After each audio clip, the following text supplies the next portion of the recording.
আপনি বারবার চেষ্টা করেছেন একটা মানুষের জীবনে আলো জ্বেলে দিতে, তাকে আলোর মধ্যে নিয়ে এসে দাঁড় করাতে, কিন্তু সেই মানুষটা বারবার অন্ধকার দিকটা বেছে নিয়েছে। কেন জানেন? আজ যে মানুষটাকে আপনি আলোতে নিয়ে এসে দাঁড় করাতে চাইছেন, সেই মানুষটা কিন্তু পূর্বে তার যে যে কর্ম করেছিল সেই কর্মের ফল হিসাবে আজকে জীবনটা ভোগ করছে।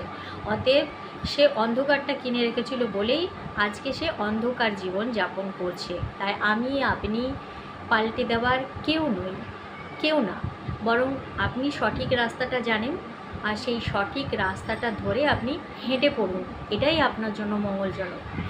কিন্তু যে মানুষটা আজ বুঝছে না, অন্ধকারকেই ভাবছে সত্যের প্রকাশ, সেই মানুষটাকে সেখানেই ছেড়ে দিন।